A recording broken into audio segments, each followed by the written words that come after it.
Hey everybody, it's Alex from Heavy New York invading California for Namm 2018. We were at the Clarion Hotel, and this time we got the almighty badasses from Sweden, HammerFall. Thank you so much. No worries. Thanks for having us. Yeah, it's great to have you here. So the latest record is Built to Last, and it's about 2 years old now, right? Almost. Yeah. A little bit more than a year. Oh, okay. Right? Yeah. It came out in November 2016, so Okay. it's only like 14 months. Okay, but you But know. we're going on the second year. Okay, makes sense. But how has the record cycle been for it so far? Busy, I would say. Yeah, I mean, this last year has been really busy with a lot of tours. We had a big European tour, a lot of summer shows, a Swedish tour, an American tour in the beginning, and a South America tour. Wow. So, yeah, it's been a lot of shows, last year. So you've been all over the world for this record cycle. How different is it depending on where you play, like South America versus Europe versus America? It's different. I would say it's equally good in both places, in all the places, but South America is something different because they have like the feelings on the outside from the beginning, so it's really loud and it's great fun to play there. Yeah, I could imagine. Now, you guys have a lot of records out now, and so the more music do you put out, does it get a little bit harder to kind of put a set list together, like, because you try to include every album and everything? Yeah, it got hard after 2 albums, I think. Really? Well, not as hard as it is right now, but yeah, you're right. It's getting harder and harder, but we do have a certain amount of songs that we sort of need to play, which the Hearts and Fires, the Bloodbound, whatever it is. But we try to spice things up a little bit too, because I mean we do a tour. Since the first show on this tour until now, we've done a variation of the same set list. So maybe if we play longer, we did all the songs. If it's shorter, we did fewer songs, obviously. But it was always picked from the same pool of songs. Right? Okay. We have a set list now. But for the next tour, which is going to be North America again in May and June, we're going to do a new set list for this one. Excellent. So I think we have to. I mean, we want to, but we have to because we did already a full tour over here and come back with the same set list in the same cities. Doesn't make any sense, in my opinion. So, and plus, last year was the anniversary of Glory to the Brave, our first album, 20 years old. This year it's the anniversary of Legacy of Kings, our second album. Wow. So, we haven't decided exactly what we're going to do yet, but we did a Glory to the Brave medley on the first one, on the last one, I mean. So we're going to do some variation of that with the Legacy of Kings, I'm pretty sure. Of course, that'll be awesome. Now, coming from Gothenburg, Sweden, I mean, do we even need to say on how much of a metal capital it is with Dark Tranquillity, In Flames, Soilwork, you name it? At the Gates. Oh, At the Gates. I mean, okay, you could totally hate on me for leaving that band out. But, because there's so many metal bands there, is it easier? Would it be a little bit easier to start a band in Sweden because of, the legacy and everything? I don't know about the climate nowadays, but when we started out, I mean, there was so many people playing at that time, and it was kind of a community, so everybody was going to the shows and supporting each other, so it was easy to get around and start bands and find members. Yeah. I mean, it's not a coincidence that HammerFall has had members from both In Flames and Dark Tranquillity. Yeah. That's just because people play with friends. That's how it works. You find like-minded friends who want to devote some time to whatever it is you're doing and play together. And so I guess it's very different from when we grew up, obviously. I mean, this is 25 years ago or whatever. Yeah. But I think it should be more or less the same now in terms of there's a lot of bands still in every different genre. And obviously a lot of people playing in different constellations, but I'm not sure how it is in the actual city of Gothenburg. Okay. I think more on outside of the cities now in Sweden. Yeah. And Stockholm, of course, is for Sweden is a big city. Yeah. It's more than twice the size of any other city in Sweden. So it's there that they have a big music scene too. Of course. We always become coming from Gothenburg. This Stockholm Gothenburg rivalry, right? Really? Yeah, oh yeah. I don't know how bad it is right now, but it was. It's bad. Yeah, probably. And it's not Civil like, War. No, not like it's more tongue in cheek. You know, nobody actually hates somebody, but I always felt when we grew up that it was more a case of for the Gothenburg people, we played the music that we wanted to play. We played the whatever it was that made us happy. Yeah. Whereas it was more trend driven in Stockholm. Oh, A really? little bit, I think. It's a bigger city. You're gonna for take sure. that, Stockholm? Sorry. This is 25 years ago. My memory could be off. But Well, I mean, the Swedish scene, I mean, you know, while they're all from the Gothenburg thing, I think In Flames has a lot of differences from you guys, and Right. Dark Tranquility has its differences from Soilwork, and, you know, Arch Enemy's different from Meshuggah and all that stuff.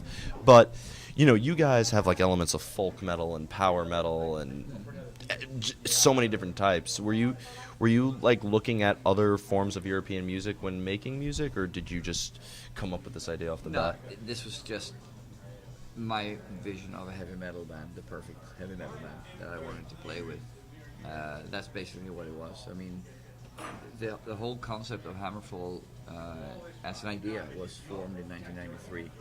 And When I was born. really? Yeah. Oh wow. Now I feel really old. Said every band ever. Uh-huh. But anyway, so and around that time, the type of music that we wanted to play was very much out of fashion in every way. So you know, the 80s was out back then, pretty definitely. I think it's safe. Yeah. So for us, we never dreamed of like doing something other than pleasing ourselves with it. That was the whole idea. That's how it all starts, right? Yeah, and so that's why there was members from different types of bands, or different bands, because I just asked my friends that I knew liked similar type of music to me, like melodic heavy metal. That's what I love, and still do. But so that's why like these people were, and some obviously HammerFall was not a full-time band in the beginning, because we had members from bands that were much more successful and much more active, but and that's why we did change a lot of members, because people I don't have time for this anymore, I got a family, or whatever it was. Yeah, so time plays an important role, right? Exactly. So, but even when we got the record deal, which was the first show that we did that had Joachim on vocals, and then from that show we got a record deal, and even then, and even when we recorded the album, nobody was even dreaming about doing something more. Like, okay, we recorded the album, maybe we get to play a few shows. That's it. That was the limit of our imagination back then, because that was how the musical climate was in 96, 97 for this type of music, obviously. So when everything more or less exploded right off the bat for us with the release of the first album, it took years for me to adjust to the fact that this is actually something that we're on this roller coaster now. It's not just a dream or No fantasy. turning back. No, exactly, yeah. So we just press the pedal to the metal. And, Of course. Now, with having so many albums out, kind of have like two questions at once, but because you have so many albums out, does recording a record, like, do you kind of know where to pick up, and like it gets a little bit easier with each time? And that being said, or do you like to make each record stand out so each recording process is a completely different experience? Number two. Number That's two. the answer B. No. But it is getting increasingly more difficult when you're writing songs to not write something that you already did before, or something that sounds too similar. Yeah. But as far as the recording process goes, I think it's important that each album is unique in the sense that it stands on its own legs, instead of. We have found a concept now for the last two albums that worked really well. We did everything the same way for the last two albums, for Revolution and Built to Last. But I think they sound completely different anyway, like production-wise. And I guess, we learn stuff. Yeah. And we did a lot of things ourselves. Pontus is a great guy to have in the studio. He's produced albums on his own before, so he knows what to do. It's really important to have a relaxed atmosphere in the studio, but not too relaxed. You have to be pushed to do the right thing. Yeah, definitely.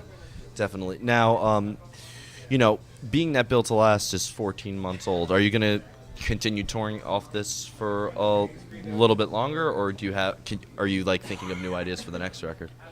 Well, the next cycle is that we're gonna probably start recording early next year. So there's some time to write new material, and we're gonna do some festivals this summer, and after the full US tour. Yeah, so that's awesome. And before we go, is there anything else that you would like to promote? You have the U.S. tour coming up. Is there anything else? No, that's basically the most important thing that we do. First of all, it's the next thing we do, because we have nothing planned until mid-May. But also because it's the only big tour that we have still left for this year. We were going to do maybe a week or two in Europe, maybe the big markets. We haven't decided yet. We'll see what happens with that.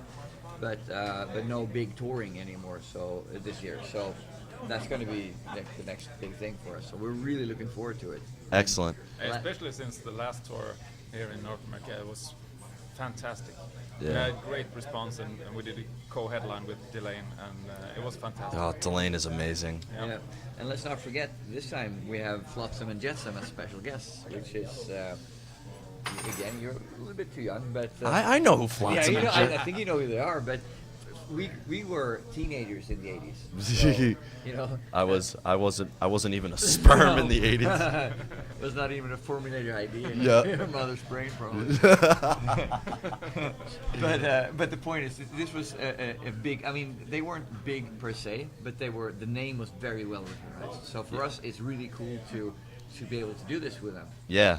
And to have them as a special guest on the tour. So we're really looking forward to it. I mean, Yeah. It's gonna be great. And I can tell you that us in New York City, we are looking forward to your show. It's going to be absolutely awesome. Yeah. Well, I want to truly thank you guys so much for your time and meeting me here. It's worries. very much better than the convention center. I could actually hear myself thinking of the questions.